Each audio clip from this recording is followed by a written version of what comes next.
মহাকুম্ভের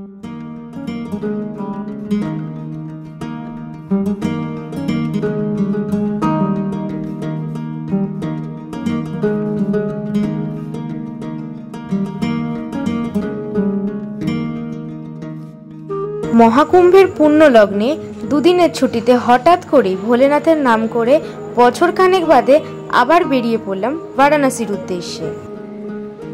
তোমরা হয়তো দেখে বুঝতেই পারছো আমি হাওড়া স্টেশনে অলরেডি পৌঁছে গেছি। আর এই দেখো 12333 হাওড়া বিভূতি এক্সপ্রেস স্টেশনে সবে ঢুকছে। আর মহাকুম্ভের কি প্রচন্ড পরিমাণ ভিড়। ট্রেনে উঠেই জানলার ধারে সিটটা আগে ভাগে একটুখানি বসে নিলাম। তারপরে যদিও ঘুমিয়ে পড়েছিলাম। আর এই দেখো পুণ্যযাত্রীরা সবাই যাচ্ছে কুম্ভের উদ্দেশ্যে। সন্ধে 7:55 বিভূতি এক্সপ্রেস হাওড়া থেকে ছেড়েছে একেবারে ঠিক সময়ে, কিন্তু ট্রেনের সিগন্যালের গন্ডগোলের জন্য প্রায় 3 থেকে 4 ঘন্টা ট্রেন লেট।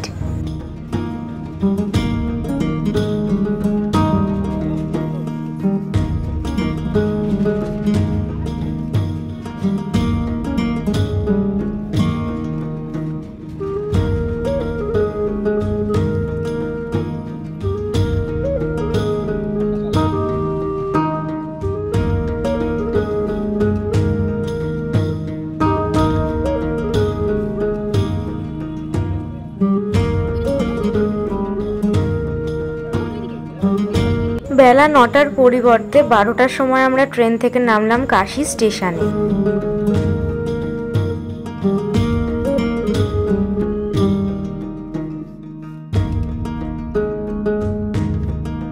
কাশী স্টেশনের বাইরে থেকে পেয়ে গেলাম একটি টোটো। আর 100 টাকার বিনিময়ে আমরা চললাম গোদলিয়া চকের উদ্দেশ্যে। সেখানেই একজন চেনা পরিচিতের হোস্টেলে আমাদের থাকার ব্যবস্থা হয়েছিল।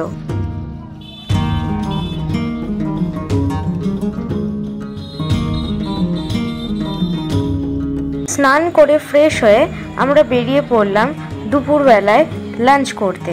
আর দেখো রাস্তায় কি প্রচণ্ড ভিড়। তো যাই হোক, হালকা শীতে রোদটা বেশ ভালোই লাগছে।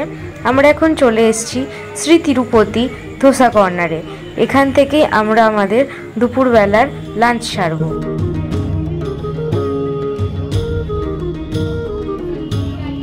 মশলা ধোসা দিয়ে লাঞ্চ সেরে আমি চলে গেলাম ঠান্ডাই খেতে।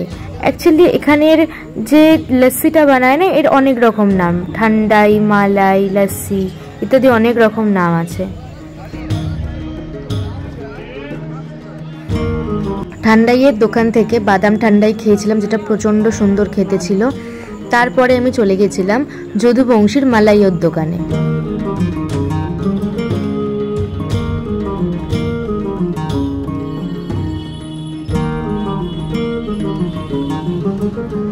দুপুরবেলা পেট পুজোর পরে ইয়া বড় একটা ধোসা ঘুম দিয়ে এখন আমি চলে এসেছি বারাণসীর বিখ্যাত গঙ্গার ঘাটে। কিন্তু গঙ্গা আরতি হচ্ছিল না, কারণ গঙ্গা আরতি বন্ধ ছিল মহাকুম্ভের পুণ্য স্নানের অত্যাধিক ভিড়ের কারণে।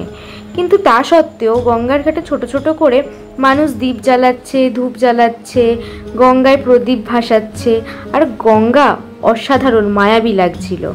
আমি বিভিন্ন ঘাট এক্সপ্লোর করছিলাম, কেদার ঘাট, তুলসী ঘাট, আশি ঘাট, দশাশ্বমেধ ঘাট। আমার খুব ভালো লাগছিল। আর প্রত্যেকটা ঘাটে পুরনো ঐতিহ্যগুলো যেন জল করছিল চোখের সামনে।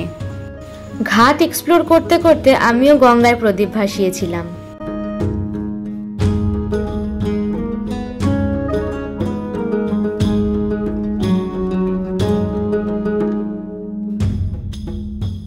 গঙ্গার ঘাটে বেশ খানিকটা সময় কাটিয়ে আমরা চলে গেলাম ডিনার চাট সেন্টারে। সেখান থেকে আমরা নিয়ে নিলাম দই বড়া, টমেটোর চাট আর গোলাপ জামুন, যেটা ময়ূক খেতে প্রচণ্ড ভালোবাসে। আর নিয়েছিলাম কুলফি ফালুদা, যেটা আমি খেতে প্রচণ্ড ভালোবাসি।